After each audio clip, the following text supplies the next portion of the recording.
saying I would bring them, so. Well, I may just You have guys my will own. have those too. You have, no, they're blanks. They're blanks.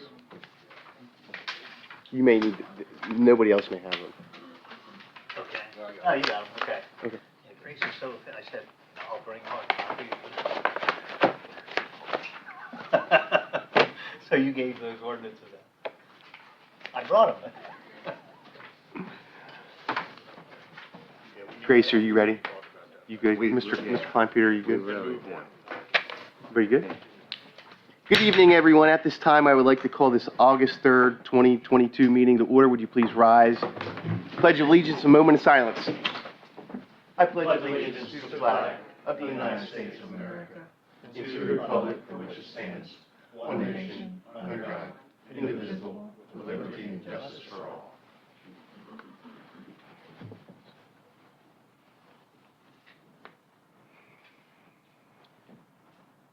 Thank you.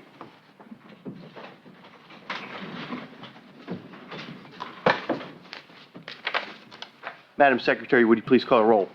Mr. Kluskevich. Here. Ms. Lloyd. Here. Ms. Miller. Here. Mr. Sykes. Here. Ms. Rosenbecker. Here. Mr. Reddington. Here. Mr. Strome is not here. Thank you. At this time, we're going to take a quick recess to executive session, and we will be back out. Thank you.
Our vacation is over? Vacation is over. Like I said, we'll be doing some random day trips maybe. Nice. Who's it?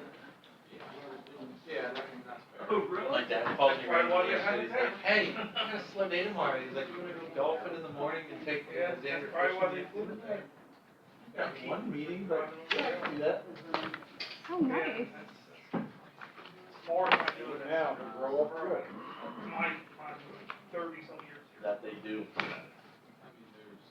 I mean, you're gonna have like 6 more, so Yeah. you just space them out evenly.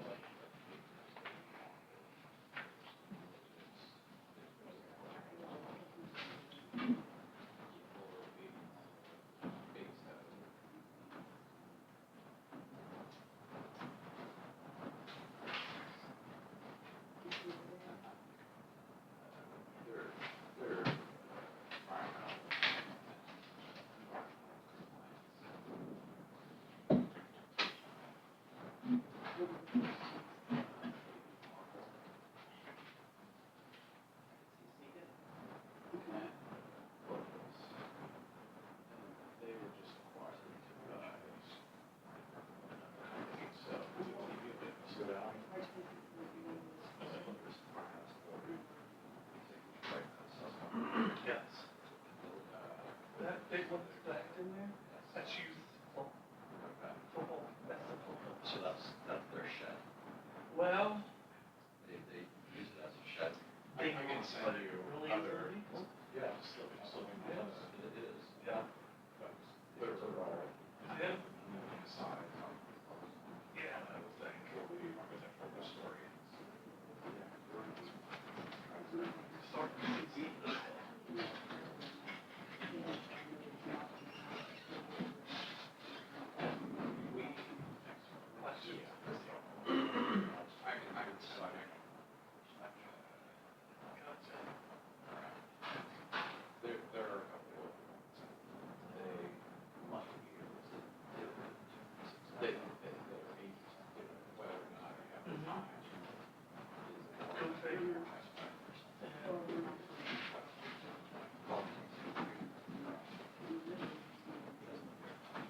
Yeah. So. I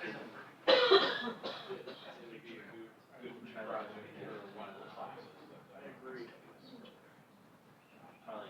Bible school. Yeah, he's retired now. Not sure.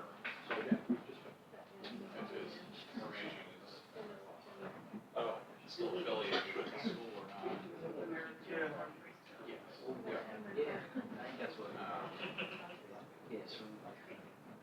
That sounds like he's almost convinced to go, but it's not.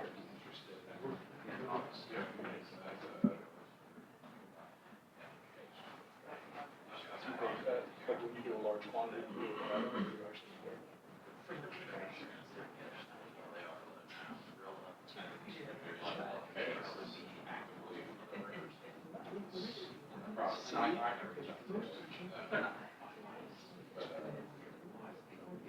Slow. That's always a good first kind of connection. There's actually a pretty good stretch of video.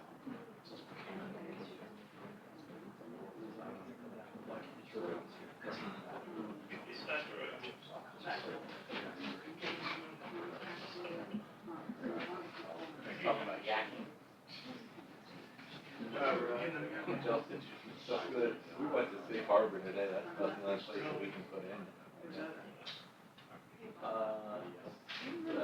Just north of Hopewood Dam, so it's down in Lancaster. It's, I don't know, it's in the middle of nowhere, it's like an hour from my place. South, yeah. It's above, it's right below the Hydro Dam, and there's a Hopewood Dam, that's a window, so Safe Harbor is the first one.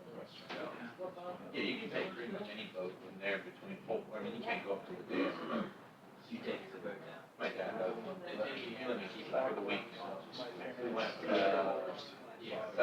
Sunday or Saturday, me and him went out, so he just let me keep it and go back home, so. He's running all the gas out of it. No, it won't. It doesn't take much. Yeah, I filled it, he let me borrow the nitro for race day.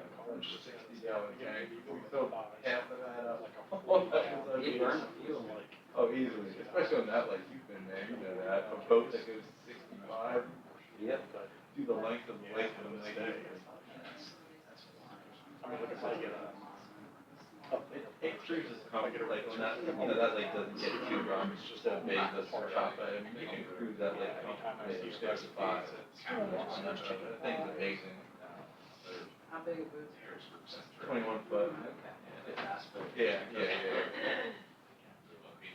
Man, nice, it's nice to swimming, it's got like a ladder up, like an emergency ladder, it's not a swimming ladder, but it's an emergency ladder, it's got carpet everywhere, so it's nice and cool. It works well for recreation. Yeah. Yeah, that 65 is fast.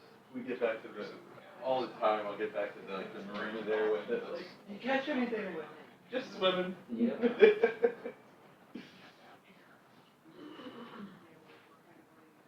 Yeah, exactly. Started to get Xander Chubin on it this year, but he didn't want anything to do with it. Not going 65. No, I promised him, I'm like, Xander, I won't go fast. He knows you better. We even, I got my wife to go on it. We got up to about 15, 25, not much. I was like, no matter what, I was like, you gotta tell me it was fun, you gotta tell me it wasn't scary. Comes in there, she's like, that was awful. I didn't like it. Said that to him? No, to me. No. His problem was, he's so, the tubes are this big. He can, his arms are only this big, so he was holding on to the front of it. All his weight was on the front of the tubes. As soon as we started going, it just nosedived. Yeah. But you gotta lay down like this. Yeah, that's yeah. How old is he? 5. Yeah. He'll be by himself. Fearless. He's very cool. Yes. There's some good. He's fearless when he's doing his own thing. When you want him to try something, go. Oh, he loves driving the boat. On my lap. Yeah. Correct. I still can live vicariously in pictures of my previous let him drive. We went down there on Monday evening, and the three of us, we took my dad, and I was like, "Man, you wanna drive again?" He says, "Yeah." He goes, "What's this?" I was like, He falls off. No, it's a jet boat. That thing is a turd. It makes so much noise. We're moving up the river. Yeah. No, that's So we got the big. Oh, yeah. It's pretty under. It's great. You go up like 15 there along like where 400 is. That is nasty looking right now. Yeah. Like, I know where we run up through there. It's scary. You won't want to go through there. No. Unless you had a kayak. Yeah, well protected. I mean, it's all public. Yeah, I know. They clean this up. Oh, okay. I drove up through it. Oh, yeah, yeah. Yeah, it's low. There's a lot. It's at like. You can probably walk across it. Oh, easily. Easily. Yeah. Well, our ones. I think it's in the twos now, I bet. It's in the three, like normal level, like in Harrisburg Day, I think it's like 5. If you came down the Usher, you probably get an hour. You can see some stuff. If you stay on the east shore, Other stuff's or by Dolphin, just below Dolphin, there's actually some class rapids. Yeah, that's the way we usually go up through there, past like Stab Shops. We sneak by there. Yeah, it drops there. Some I didn't are realize it. You can look upstream, it drops like a foot or two in that section. Yep.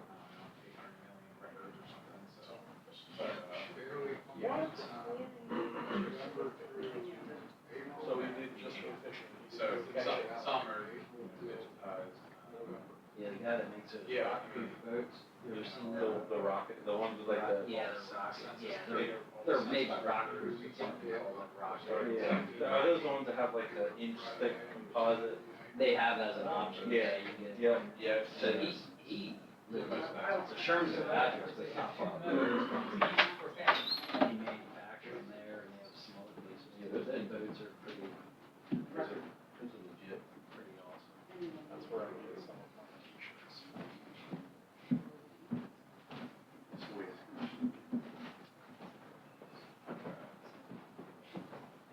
He has video. No. Like 3 inches long. No. Like So they're somebody called- standing on Oh, it. you said they're called Rocket? And it's like just barely up in her ankles and the boat is 1 foot long.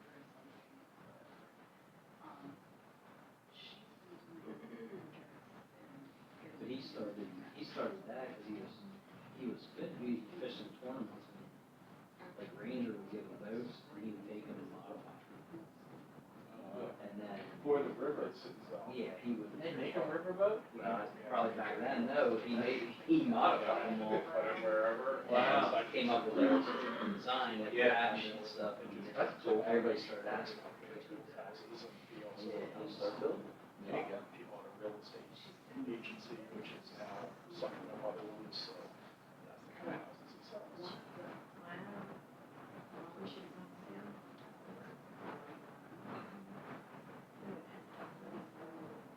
I just don't have time. Much cheaper just to borrow. I'm just Borrow a car. Yeah. relatively honest.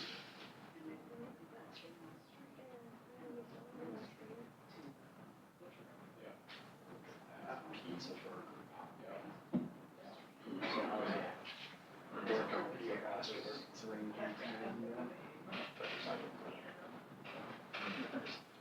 Are you looking $3.99 now? They like kind of stopped arrangement, but I don't think they work well in like a Valuable resources that. I studied French on day there, Yeah. and that was fine, because I had to work with Maybe that's what they. maybe.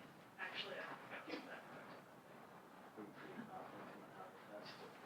No, I was the same way.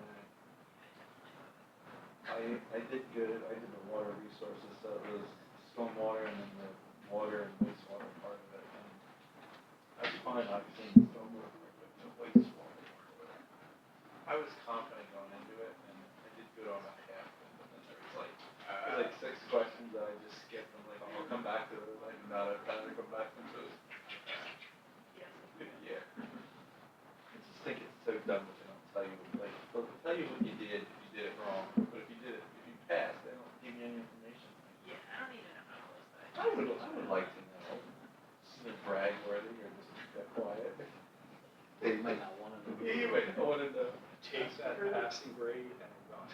The number of hours I put into studying, I don't even know how close that was. Did you do like the school PE or, that's such a good course. Yeah, I didn't even make it through all of it. You did the on-demand. Like all of the videos and all of the practice stuff. There are not enough hours. I think it was like 2 or 3 when I was probably, it's like 3. So it was hard age to, daddy's still working tonight. Yeah. Videos, a few hours. You good?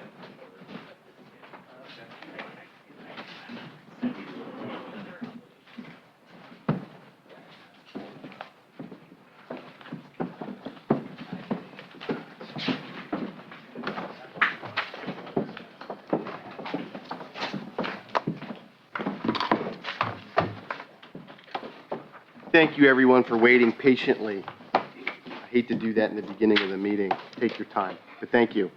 At this time, I'd like to report on the executive session we just held. We discussed matters of personnel, and I'd also like to report on the executive session we held July 19th and 26th.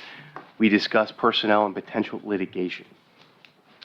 At this time, we have a presentation by Frank Grumbine.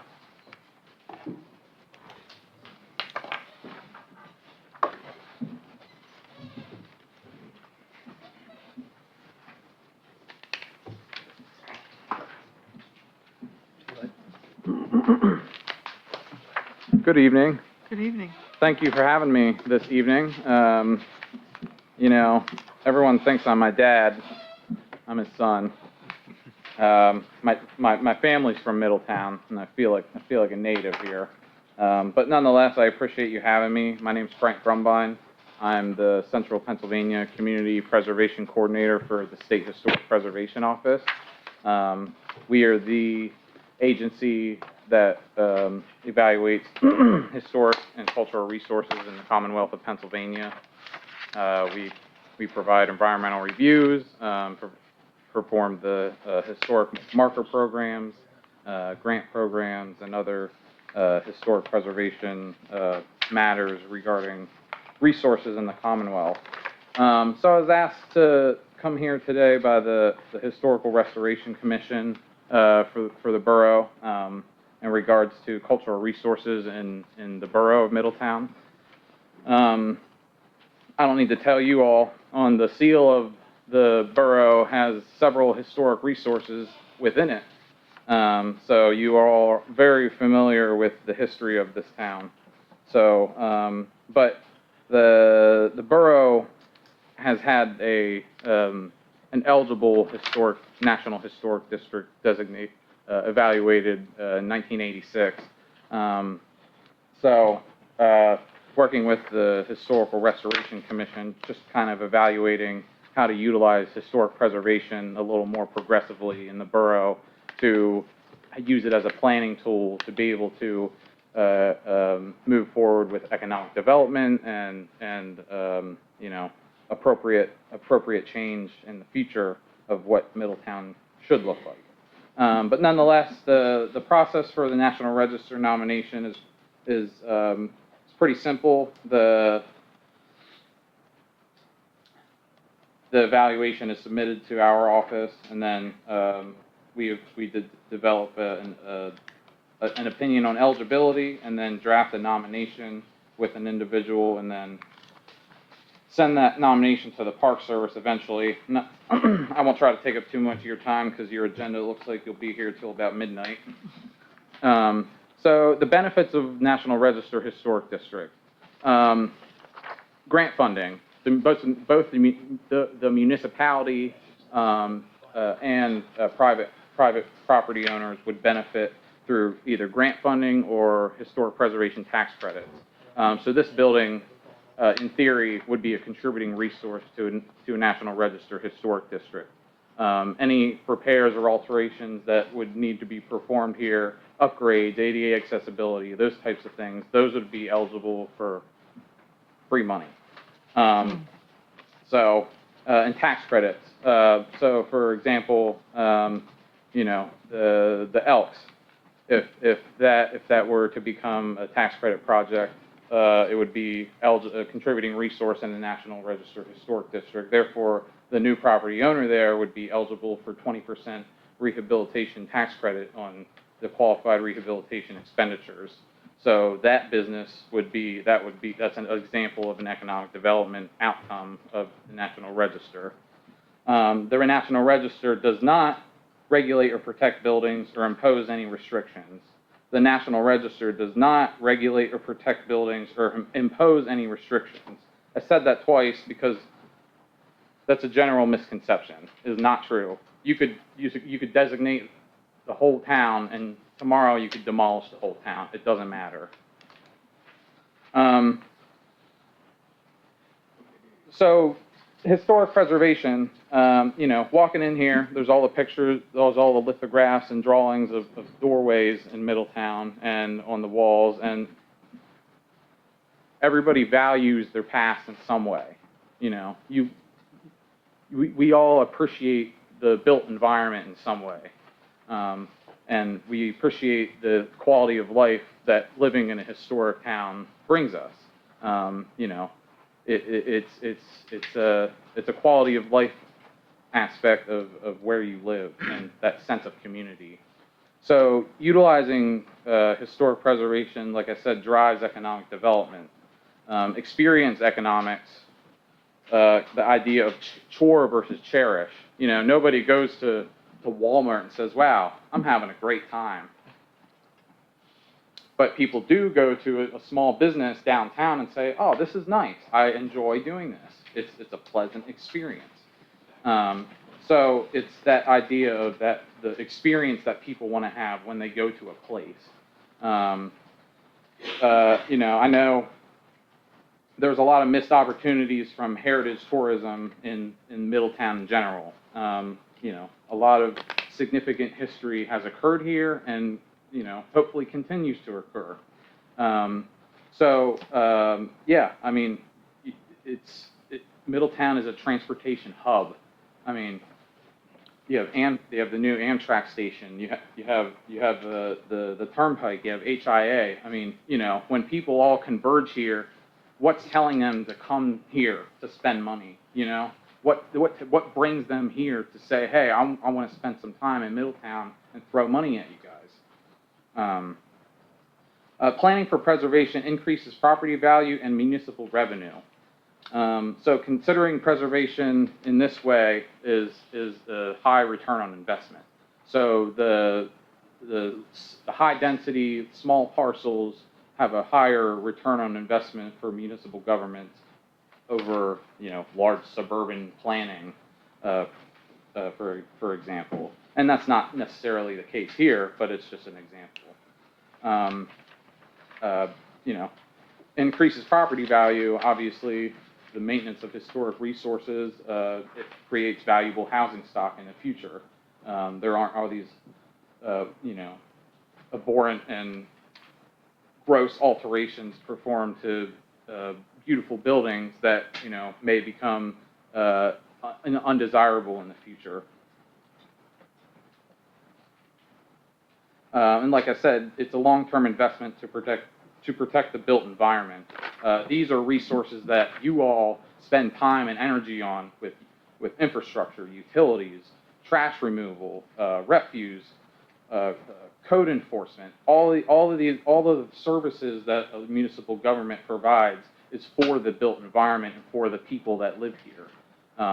So if there's some type of investment or some type of planning for preservation, that's a long-term investment into these other resources that exist in a municipality. So it's in a way, it's an insurance policy. Historic places are economic or resilient from economic changes. So downtowns generally are economically resilient to economic fluctuations in the market. So, and this has been studied quite a bit through the Main Street program nationally, and through Deloitte and other companies have studied this quite a bit. And lastly, it brings it's a sense of pride and community belonging. You know, Middletown's tight. Everyone knows each other generally, and like, I'm from here. I'm not from here, but you know, Middletown has this sense of, you know, of community and unity in a way, and that drives that sense of place and purpose of where you live. So when you have an aesthetically pleasing built environment that values the past, but also embracing the future, and I'm not saying freeze a place and time. Change is necessary. Change is absolutely necessary. But it's also being compatible and respecting your past. So homes within historic districts, and this goes back to the property value aspect of historic preservation. Homes in historic districts generally range between 14 to 22% higher than properties outside of historic districts. And this was a study by the SHPO about 10 years ago. In the historic designation, the effect is immediate and allows for an average annual increase in property value 1 to 2% over average. So it's not necessarily just it's not necessarily the oversight or anything like that. It's the perceived belonging, that you belong to a community that matters. You belong to a place that is worthy of protection. So it's that idea that we live somewhere that it's worth saving. You know, it's that idea of unity that also drives the property value up. And even proximity to historic districts has a positive increase in property values. House prices increase by an average of almost 2% each mile closer they are to a national historic district.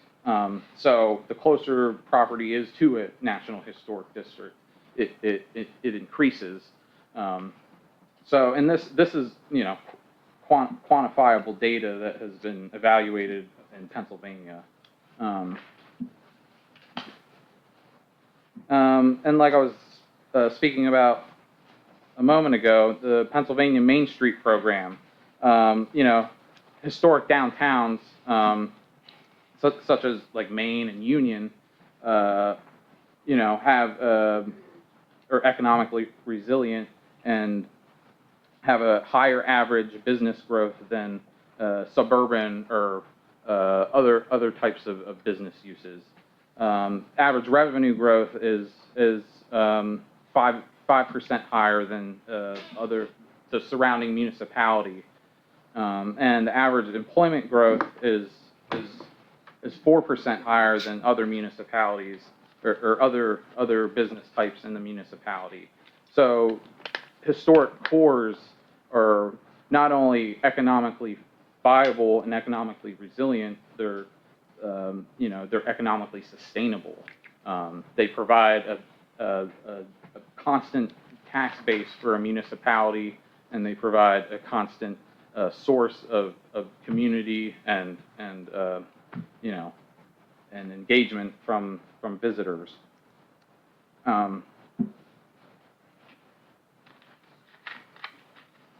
So there are tons of municipal tools that could be utilized for historic preservation, and this is kind of just a list. I'm not implying anything, or I'm just kind of laying it out there. So obviously zoning ordinances. SALDO, subdivision and land development ordinance, can be updated to include cultural resource impact studies. So when there's a land development or there's a subdivision, you evaluate, okay, what type of impact does this have on existing cultural resources? So it gives it provides an understanding of what is being impacted and if that is necessary. Demolition or deconstruction ordinances. A deconstruction ordinance is different than demolition. It requires, if a building is to be demolished, it requires it to be dismantled rather than mechanically demolished. So that it reuses a lot of that historic building materials that can be salvaged. And I'm not saying, the asbestos in the glazing of the windows needs reused. It's being realistic about it. It's like saying, okay, there's this old growth lumber that exists in the studs, these real 2x6s from old growth pine. Let's reuse those. And so that's the idea of deconstruction. I won't blab about that too much. Overlay zoning. So there's a spectrum of overlay zoning and how that could work. It could be a review of demolition and new construction. That's the kind of the basic. And then on the other side is review of everything. So overlay zoning can also be like a conservation overlay, and of course a municipal historic district.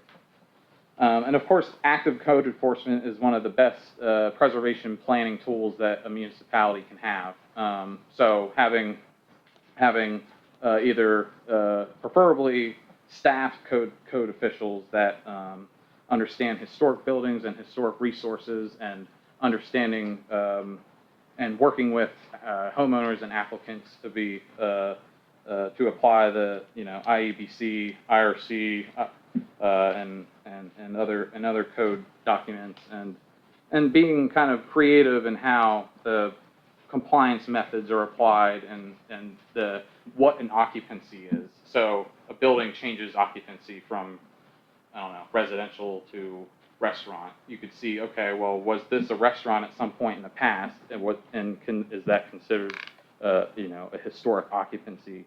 So it's being it's considering life safety, but it's also being realistic about the finances and the cost of a change in occupancy. And I'm not a code official, so this is not my game, but it's it's being a little creative in how buildings are used and what's feasible, because a lot of times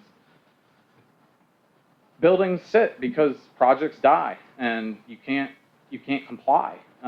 It's like, hey man, I can't afford this. Like, what do? I want to do what I can do to make this a viable building, and so that's a big barrier. So it's important to be able to work, to have the capacity to be able to work through these issues at the table.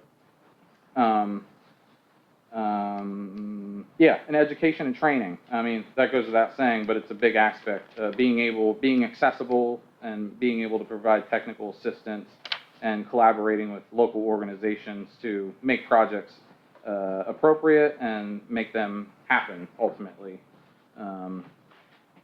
So that's kind of a really fast rundown, but I'm available for questions, and I appreciate your time, and I'm always available if anybody ever wants to reach out and have a discussion otherwise. So thank you, and have a great evening. I actually have some questions for you, Mr. Grumby. Yeah, sure. So say there is a resident in this historic district, and they were renovating, they're doing a renovation, and they wanted to replace their windows with vinyl windows. What would that look like? So that would look like, so it depends. In a national historic district? What you're proposing?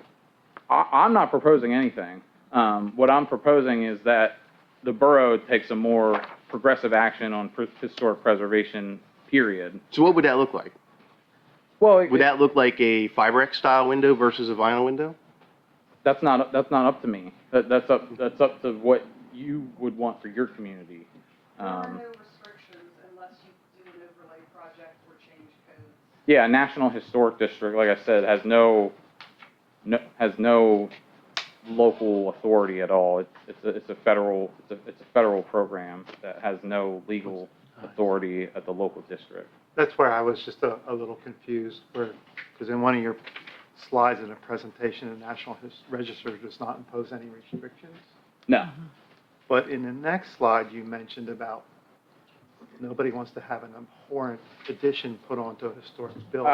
Well, I transitioned to local, I apologize, it wasn't clear. I kind of transitioned from what a federal and national historic district is to local preservation programs are. So I apologize for the mix-up. Thank you for the clarification. Yeah. So the benefit of the Plain National Historic District is making a pathway available for the property owners to get funds.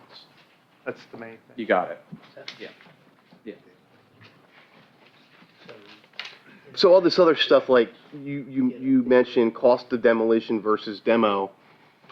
If a resident wants to demo their house and say it costs $30,000, but they have to now dismantle it, where they're going to have to bring contractors in to take it apart piece by piece, store that product, and then find somebody to reuse it. I mean, that could be tens of thousands of dollars.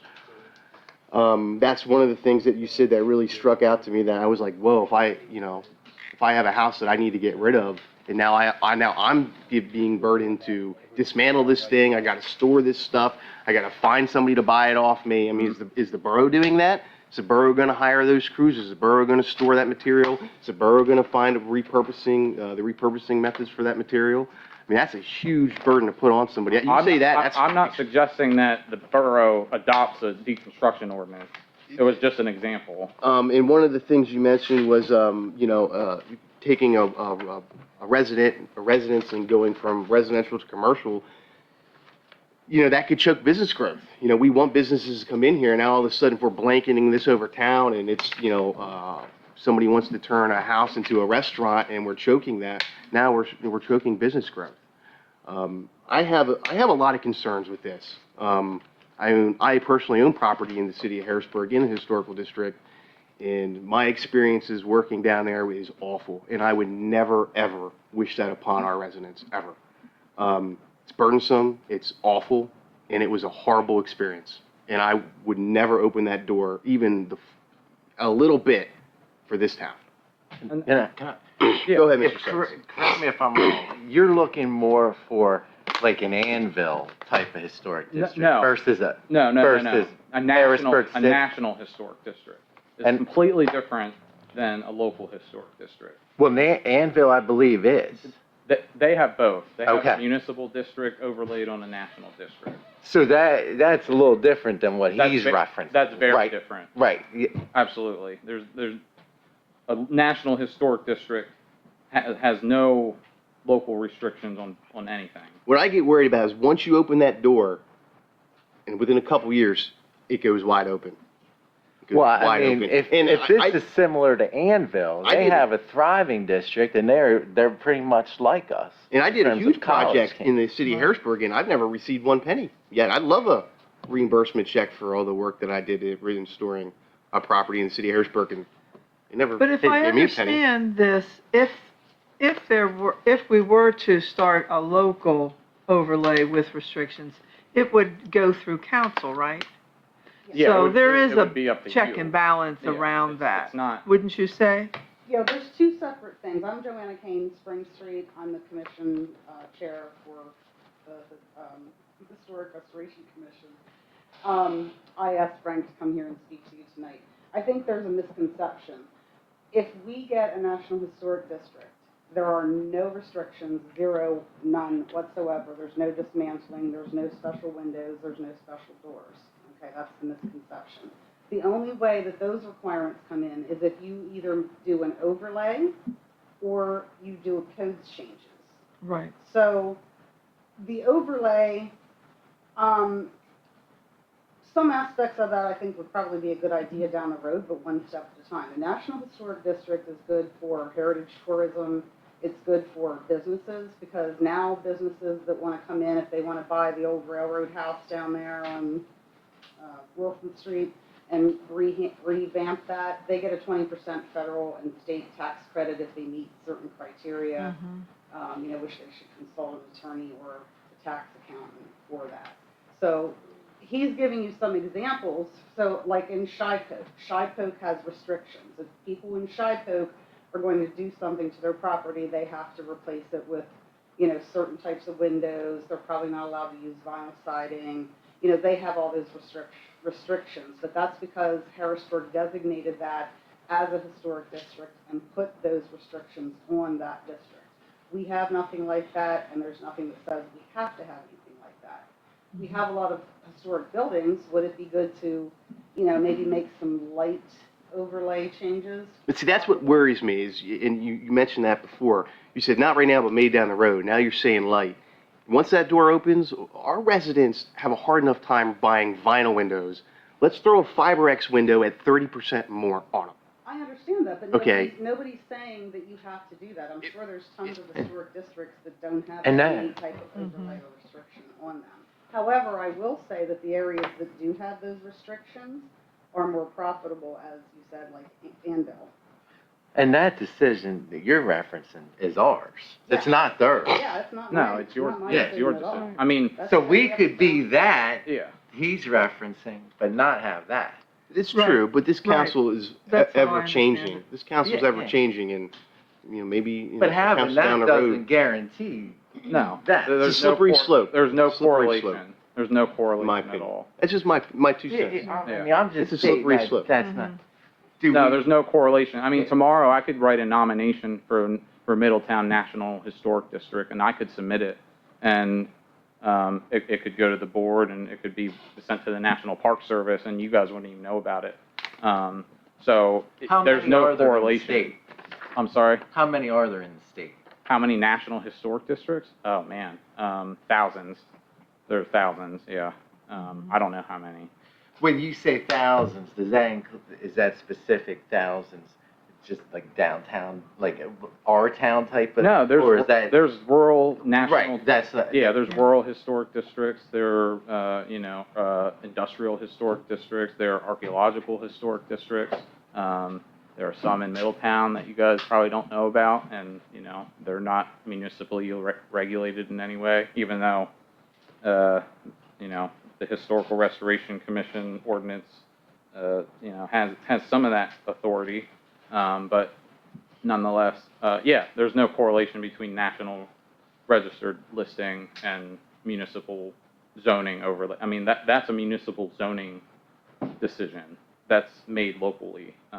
There are buildings listed on the National Register in Middletown already that, there's no correlation, yeah. So Joanne, are you bringing forth to us the opportunity to pick it up from 1986, Yeah. our eligibility? Yes. Mhm. We have an estimate right now, which is probably, well, it's about 2 years old now. This was before the pandemic. And at that time, it was about $45,000 to do this. I do continue to look for other vendors that we might be able to get a better price from.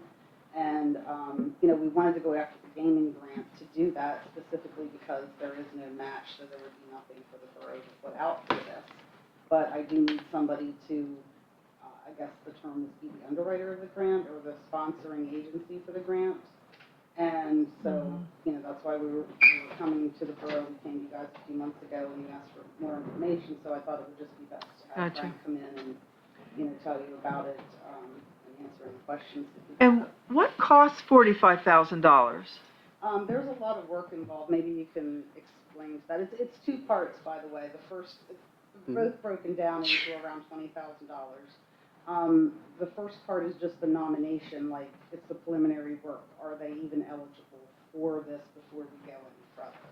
Then if we want to go further, it involves more work, and you could probably speak to some of the details of that. I know if you look at the study that was done in 1986, it's about an inch thick, and it'll have pictures of all the properties, and it had like the tax ID number and a lot of information about each of the properties, because they have to do an inventory of the area that we want to designate to make sure that, I don't think we can say, okay, there's one house in the entire town that's really historic, so let's make the whole town a historic district. So you have to, kind of map out your boundaries and what buildings in there are significant or contributing to the history that would qualify it for a national I see. historic district.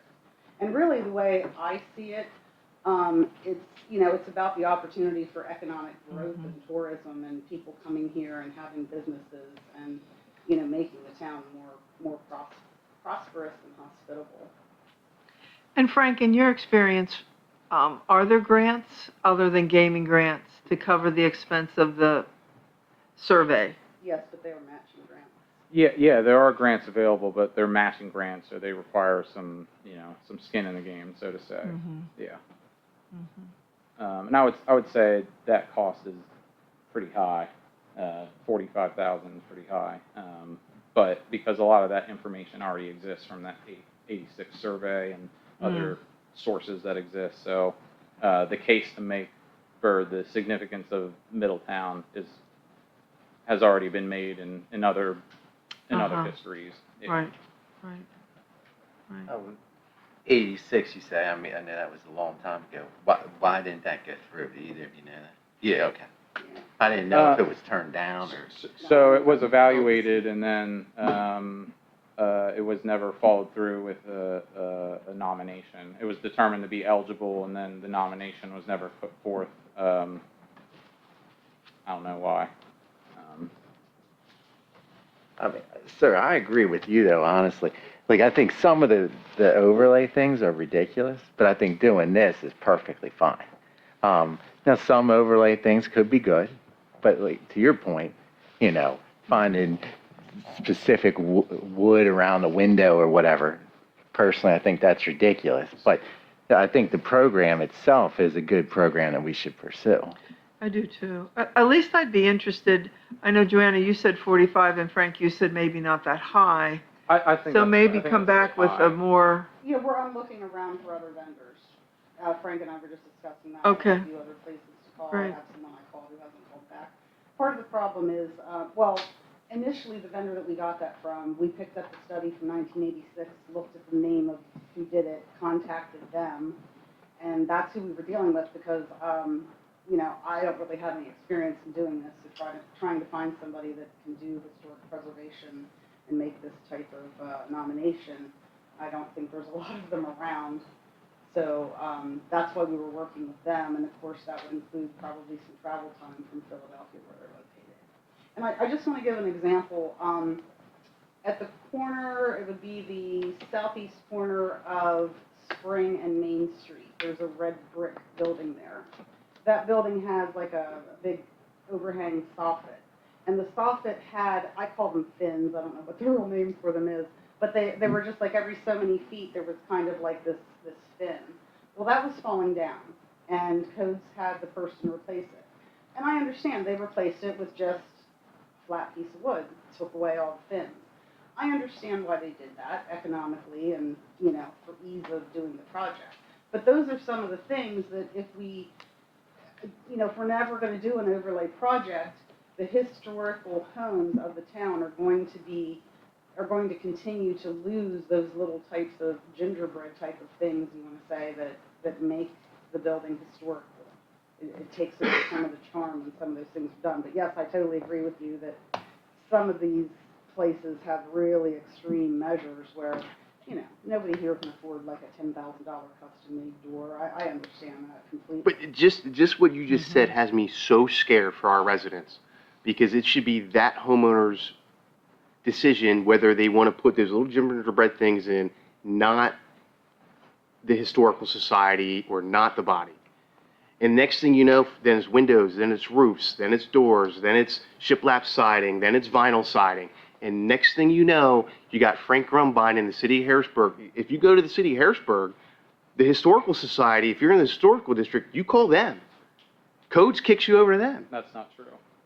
So, Historical societies don't have any legal authority in municipal government. I was gonna ask, I want to know why I put in vinyl, or I want to know why I put in your point though, Fiber X windows. and maybe you might be the better person for this question. Can you phase it in? So like Ian Redinger owns this place over here, but while he owns it, he can follow today's code, but then if he sells it to Ellen Willenbecker today, and the overlay's in place today, it takes effect because she knows she's buying it in the overlay. You can't do a grandfather. Through the zoning ordinance under 605 of the MPC, you have to have uniformity So you And it can't be grandfathered really per. not gonna be able to, I'll tell you a story real quick. Everybody just hear me. I own a property in the city of Harrisburg. It's a porch roof, and that porch roof is rolled shingles. Not historic. It is not a historic piece of material. Rolled shingle roof is pretty cheap. It's hideous and has about a 10-year lifespan. I wanted to replace it with a rolled rubber roof. Mr. Grumbine comes down, stands on the sidewalk, looks up, says, "You can't see it, go ahead." Then he says, "Well, let me go across the street. Now I can see a little bit from that sidewalk." I'm now bound to put rolled shingle roof up. It's cheaper, it's hideous, and it lasts, what, 10 years versus 15 to 30?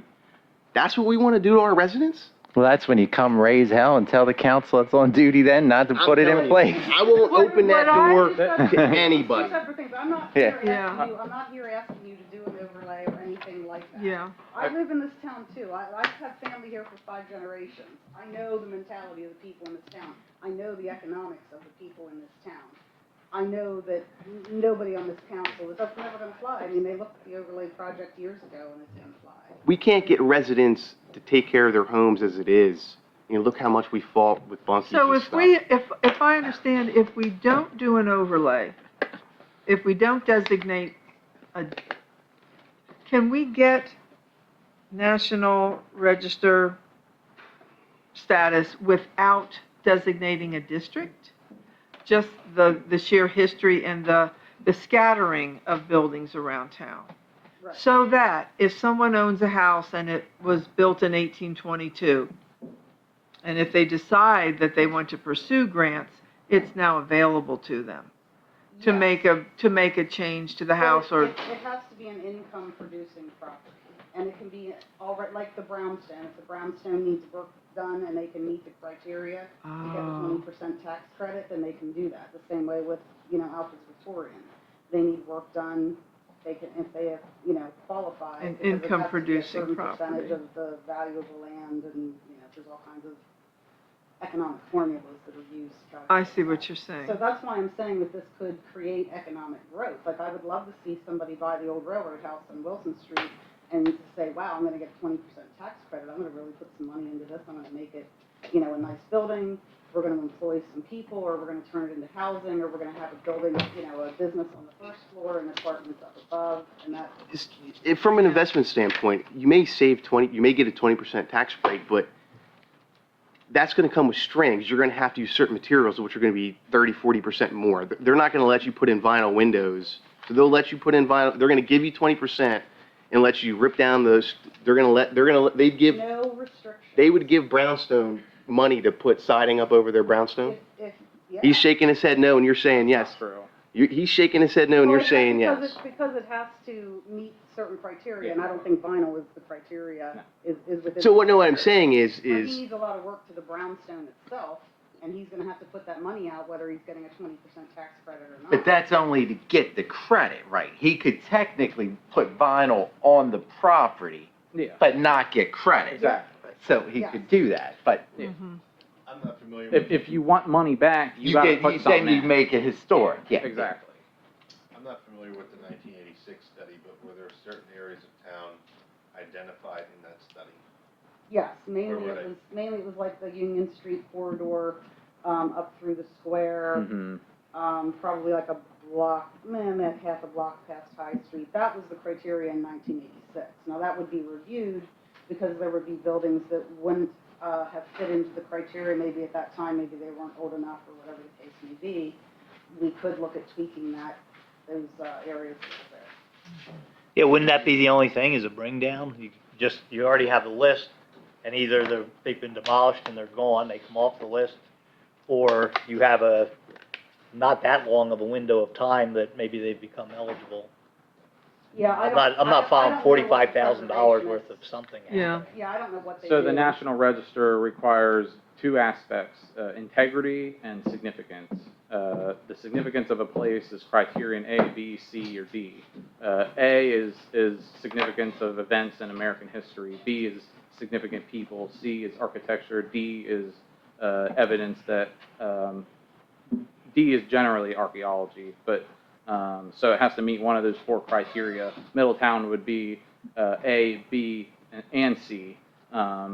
Probably A and C mostly. So, its association with town planning, early town planning in Dauphin County and industry, in the 19th century. And C for architecture, primarily architecture in the 18th and 19th centuries. So that would be the significance, and the integrity is the built environment, what exists, and how is that significance conveyed through the existing, existing built environment. So that's the argument that is made in a nomination generally. Can an individual property owner, Yes, Go anybody could do this. so if the Brownstone people want to do it, they can go do it without our spending 45,000 and get, Well, no, wait, what are you asking if they can do what? can they get on the National Registry? Oh, yeah, any building, any Okay, building. you so know, what is why doesn't everybody who wants to do it just go Because- do it? Let them go do it. Because a National Historic District is, if you, correct me if I'm wrong, but if you're just an individual listed in there, Hmm. you don't get any kind of tax credit, correct? No, that's not true. Oh, you do get You can, tax you can, credit. Okay, that I wasn't yeah. Because a National Historic District is a marketing tool. Yeah. We are the only town with a world-class university, an international airport, and a brand-new train station. No other town except for Philadelphia or Pittsburgh that I know of can say that. We have the river here, we have the history here. The town needs something to give it a boost, other than being a rental town for college students. Just think though, if that train station would have been on a list and would have had overlays and restrictions, you wouldn't have that train station there today. It was actually reviewed by our office, so, under environmental review, section 106 of the National Historic Preservation Act, so it was reviewed. But it wasn't on a list and there was no overlays. No, but. But if they were in place, there's a chance that that train station may not be there today. So for this, maybe we should, Public utility. so for this, They don't so stop Joanna, are you asking us to be thinking about, Underwrite the gaming grant for the money that we need to do the National Historic District. okay, so you would eventually be looking for a letter of support from us to write the gaming grant? Yes. Okay. For this year yet? No, we would never make it in time. I think that has to be. Okay. submitted in early August November. 1st. Oh, okay. So I want to be clear, I'm not implying that Middletown passes overlay districts, has any historic districts, or tells people what to do, even though you already do with code enforcement. So, it's not an unfamiliar thing for a municipal government to be able to regulate change over time. Anywhere in the history of civilization, there has always been some type of code, fire code, so it's not an uncommon thing for that to exist. Besides the point, I'm not implying that at all. What I was talking about is just examples, and I just wanted to, so I apologize if there was, miscommunication there. But nonetheless, the National Historic District is, it's a sense of pride, and it drives a sense of community, and it confirms that this place matters. And, does it matter? You tell me. You had said it has to be an income-producing property, so all the rentals up and down Union Street, they can get the tax credit? If they meet the criteria, yes. Like I said, there's some kind of a formula. Yeah, Maybe you so can speak so more to in, this. income. But so rentals apply? Yeah. That's my, Yes. okay. Yes, the rental, so, and like Mr. Reddinder said, the numbers don't always work for smaller properties. So larger commercial properties would benefit from that. So, you have to sit down and make the numbers work, but it exists, it's there, and it wouldn't go anywhere, and it would always be there. Okay. Yeah, so thank you for your time, and feel free to get a hold of me if you have any questions. Thank you. Thank you. At this time, do I have public comment on agenda items? Seeing none, agenda item number 1. We have a motion to approve council meeting minutes for the July 19th, 2022 meeting as submitted. So moved. Second. Moved by Counselor Seitz, second by Counselor Kluskevich. Any questions or comments? All in favor? Aye. Opposed? I'm abstaining. Motion carries with one abstention. Agenda item number 2. Do I have a motion to approve payment of bills as shown on the accounts payable list dated July 28th, 2022, for the period of July 15th, 2022 through July 28th of 2022, and to ratify approval of such bills already paid, and to authorize the appropriate officials to take the required action to make those payments? So moved. Second. Moved by Counselor Miller, second by Counselor Seitz. Any questions or comments? All in favor? Aye. Opposed? Motion carries. Agenda item number 3. Do I have a motion to approve the special request from IK Stoltz Food Service Corporation to close High Street from the corner of Ray Street going east on High for 100 feet for rehabilitation of the High Street water tank from September 12th, 2022 through December 12th? So moved. Second.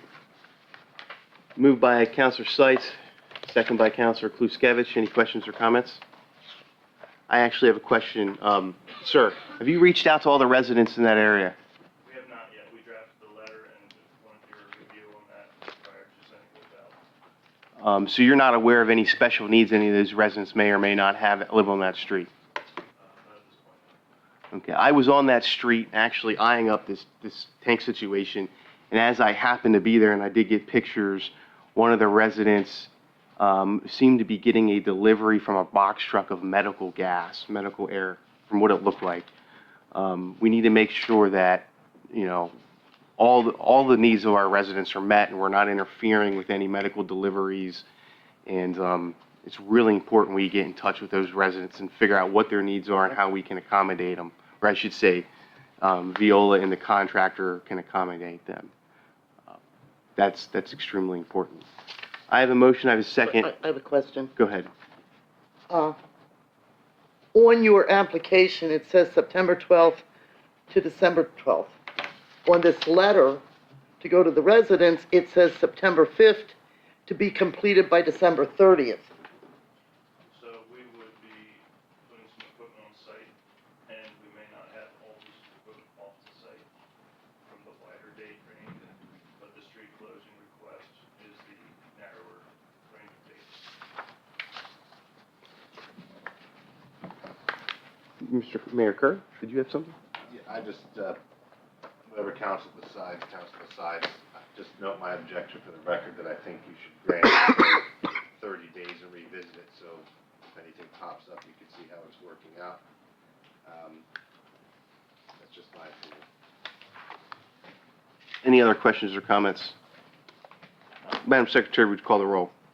Mr. Kluskevich? Yes. Ms. Lloyd? Yes. Ms. Miller? No. Mr. Sight? Yes. Ms. Willenbecker? Yes. Mr. Reddinger? No.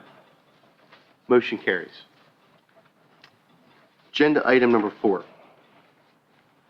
Mr. President, at the previous meeting, council requested that we engage the engineer, HRG, to come to this meeting for some potential questions that council may have regarding the recommendations in the traffic study that was done on East Roosevelt and Oak Hill Drive. Does anybody have any questions at this time for the engineer while they're present? Mr. Diamond, do you have any Yeah, ordinances? so, I was gonna say, consistent with the workshop meeting, we had drafted as requested the, 2 different ordinances, one that would make East Roosevelt Avenue one-way, and this is just in the block, the last block before, Union, it'd be one-way going away from Union. And then separate from that, we were asked to draft, and it's here tonight. And this would not be acted on tonight, this would be for advertisement. And that was the 4-way stop at Pine and Oak Hill. So when you look at the ordinance, it'll only be talking about one street of the 2, because one already has stop signs, and the way your codified ordinance is set up, you don't actually have a category that says all-way stop, you actually do each street, and whether it's one way or both, so we already have one of the 2 covered. Since I understand we have from HRG traffic expert here, I think, I know nobody's asked for questions, but I think maybe it'd be good if I could ask on both of those proposed ordinances, whether the engineer, traffic engineer feels that we meet what they call the warrants, the things that would justify doing these things, and also, if I understand it correctly, even though we'd have to have do not enter signs at the intersection with Union, which is a state road, we would not need to actually get formal approval from PennDOT with that interface, because we're, at least the road that we're making one way is a local road. But I don't know if you come up and maybe just, Yeah, good evening. Good evening. Ryan Hosstetter with HRG. Yeah, as proposed and documented in the study, the borough does have the authority to go ahead and implement the ordinances and the one-way and the four-way stop as presented. so then I guess what I'd be suggesting is if council wants to do that, and again, you're not really making a decision to pass the ordinance, but simply to advertise, then we, at the next meeting, you will be actually dealing with the substance of the ordinances and the public comment on that, et cetera. But they were two separate ones, they're on two different streets. Can we wrap that up in one motion? A motion for advertising? I'd actually do them as two separate motions, since there are two ordinances for advertisement, and again, this is merely to advertise them. These ordinances don't have numbers. Do you have a special? They'll get added, so right now, you're just saying to advertise them, and I'll work with Grace to put those on. So I'll make a motion to advertise the ordinance to, for Middletown, Dauphin County, amending chapter 252 for traffic, designate the intersection of Pine and Oak Hill a four-way stop. Second. Got a motion by Councilor Seitz, a second by Councilor Kluskevich. Any questions or comments? I have a question for him. Absolutely. Sorry, I'm sorry, is your name was what? Ryan. Ryan, I'm sorry. On the recommendation, number 6, it says consistency of crosswalk markings.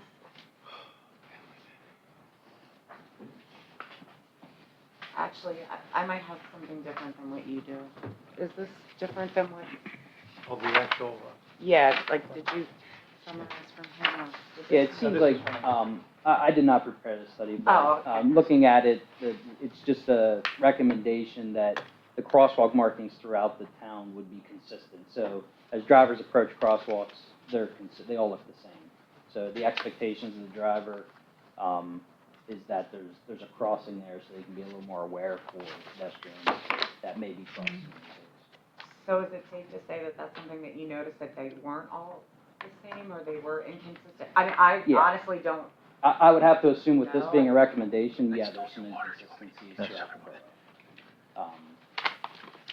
I did notice, I live on the corner of Oak Hill and Pine where the Yeah. proposed four-way is, and I just happened to look over the other day and like, those crosswalk markings are really light, which is what made me Yeah. think of that. Yeah, Like, is that a problem?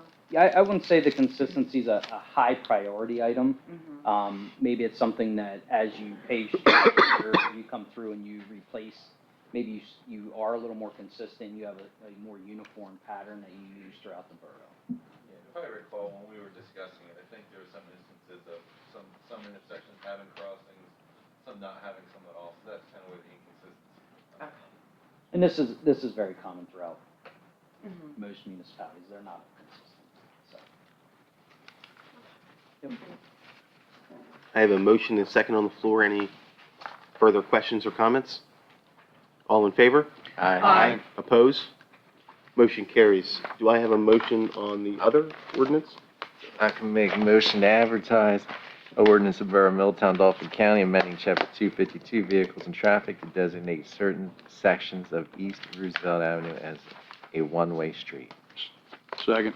Motion by Councilor Seitz, second by Councilor Kluskevich. Any questions or comments? All in favor? Aye. Opposed? Motion carries. Thank you very much for your time. Thank you.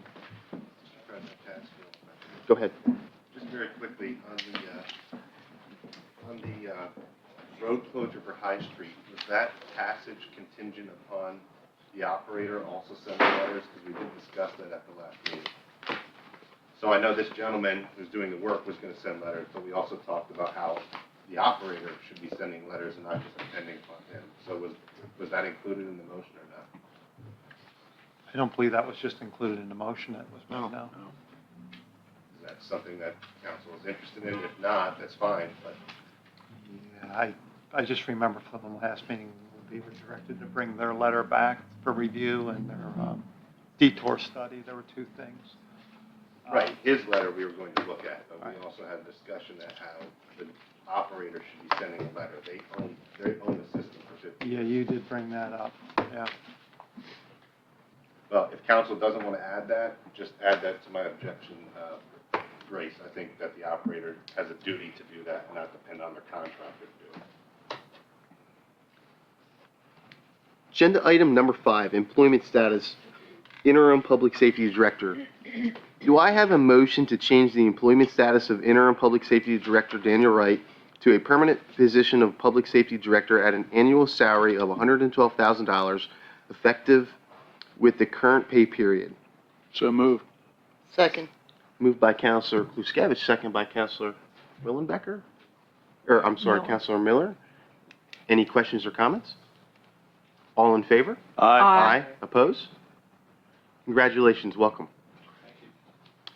Agenda item number 6, management salaries.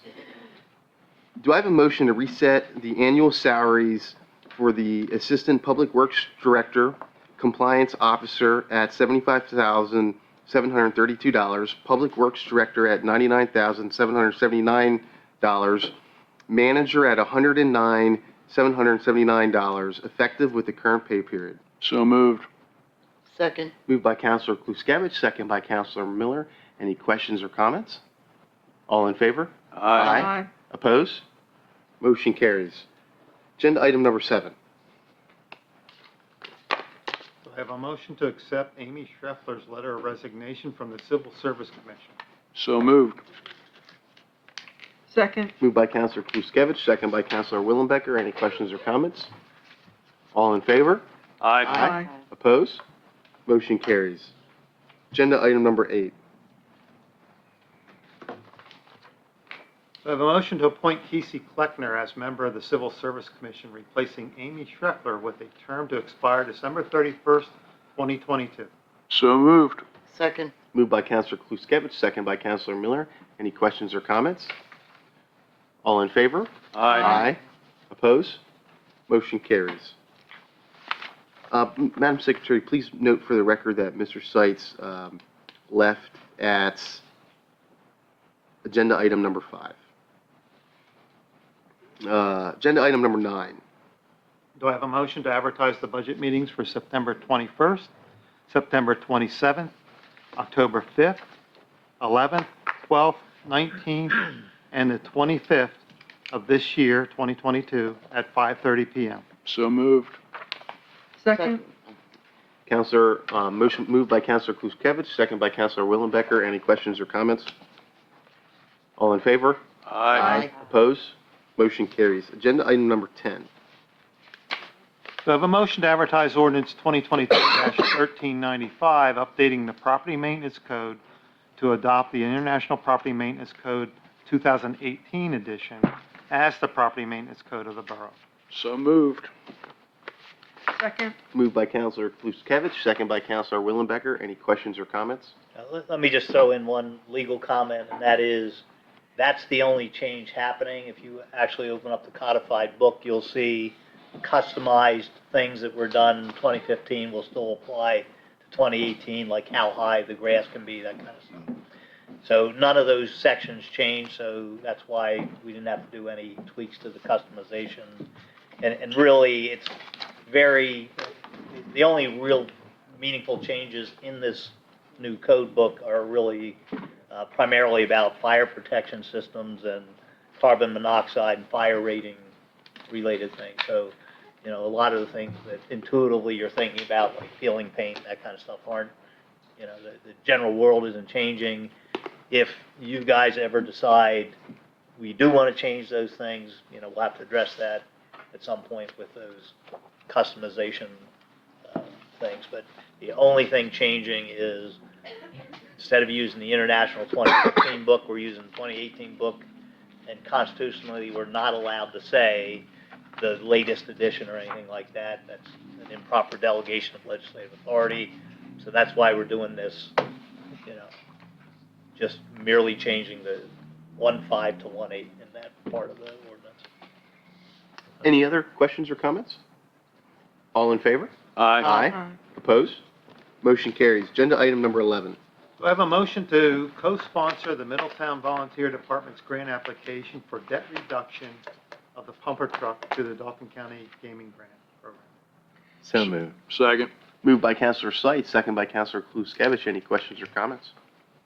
All in favor? Aye. Opposed? Motion carries. Agenda item number 12. Do I have a motion to ratify the letter of support for MARA for their grant application to the Dauphin County Gaming Grant for a state licensed child care program for the Middletown area? So moved.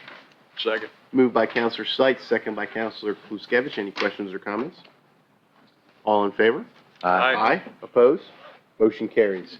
At this time, do I have general Yeah, there's another one in there. Second part there. Oh, I'm sorry, Mr. I'm Fontier. sorry. The second part of agenda item number 12 is, do I have a motion to ratify the letter of support to co-sponsor the Middletown Youth Club's grant application to the Dauphin County Gaming Grant Program for the purchase, in the amount of $40,000 for an HVA system for the Main Street Gym?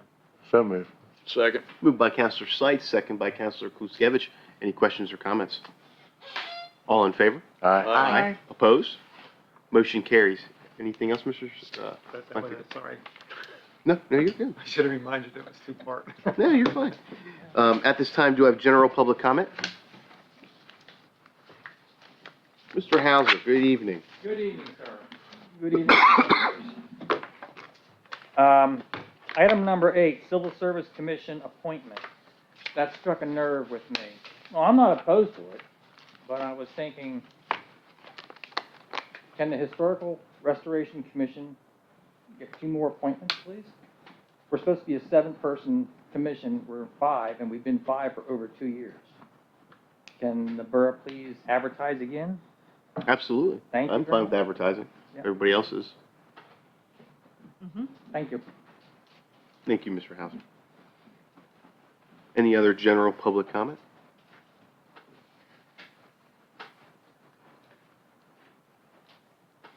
Seeing none, do I have a motion to adjourn? So moved. Um, Sorry. Go ahead.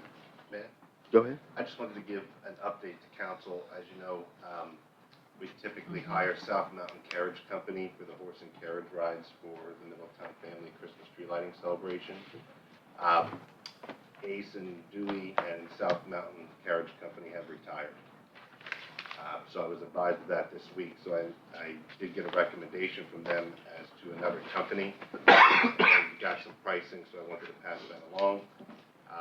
One thing I would note, and I think Jenny, you could probably vouch for it, is the line for the horse and carriages at that event is extremely long. In fact, I think you had to refund some money We did. last year because the horses just couldn't keep up with the amount of people. So the quote that I received from this new company, I asked for a number for 3 carriages, just because I think you would get through more people, you would recoup more money. The cost typically each year is $1,300. The borough pays that. We sell tickets at the event. The money raised from that comes back to the borough to help offset it. So Sally, you could correct me if I'm wrong, but I think you typically pay $1,300, and we made back last year, as an example, $900. So you're basically paying $400 to the community for that. This year, if you hired 3 carriages, instead of 1 horse and 1 carriage, it's 2 horses per carriage. So that's beneficial for the Speed. speed. More people with 3 carriages. The price is obviously more. It's $2,250. However, there is, Sally, an $1,100 donation that I acquired specifically for the horse and carriage purpose. So if you subtract that from the $2,250, you're actually less than what you typically pay in a year Right. for the horse and carriages. And I think that you'll recoup more than $900 by trying to get through more people. So I'm requesting council, I don't know if that could be added since it is somewhat time sensitive. If not, I'd add it to the. Yeah, you can only do it if council agrees to Council, amend the. council previously approved the event, and the ancillary services that are included with the event. It just wasn't specific in the dollar amount. So I don't That's know why I how want to council bring wants here. to And handle I it. actually misspoke as well, I apologize. The price was $22.50. I called back and said, since we're not familiar with your company, can we do an introductory rate? I do take the recommendation of Cindy Mashad very highly, but I don't know you. And so we were able to get it down to $2,000. So then if you subtract the $1,100 from the donation, you're looking at paying $900. You normally pay $13, and you made back $900 last year. So did we, when council previously approved it, was that with the expenditures that we normally typically pay? We didn't put the expenditures in the motion. You just said We the didn't say what they typical were. things. We just said that we were approving the event with the services that we used in the prior year, which would cover the ice sculpting and that. So with that being said, we would be reaching out to the vendors that we typically used and engaging with them. So you would have been reaching out to the other horse and carriage companies. So what's the difference if you're reaching out to A versus B? I just We wanted to be actually, transparent. well, from what you described, you're gonna spend less money this year. Less money this year than So, any other because you're not asking council to authorize more More money for money. this thing. So to me, I don't know.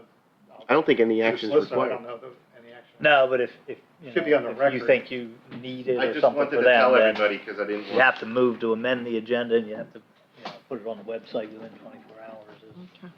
It's up to council. I just wanted to be transparent that they retired, and we can get 6 horses with 3 carriages for $900 this year, which is $400 less than what you paid last year. Then other council persons object to that or would like to revisit that with a vote at another meeting or? No, I'm fine. No, It's fine. I say, It's a no-brainer. yeah. It's a no-brainer. Sally, I'll get you the information. Sir, Excuse me. Sir, when we go to executive session, if possible, could we have Mr. Willsbach back for maybe 5 minutes? Yeah. At the beginning, so he can then depart? Yeah. Unless council has objection to that, I'm fine with that. So, excuse me, your motion was just to adjourn, was not to adjourn to executive session. Well, do I have a motion to adjourn the meeting? We will be going to executive session. We will not be returning. So moved. Second. All in favor? Aye. We'll be discussing personnel potential litigation.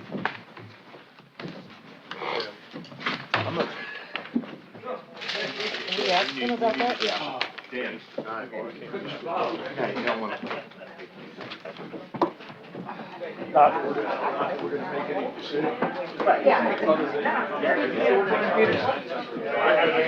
Yeah.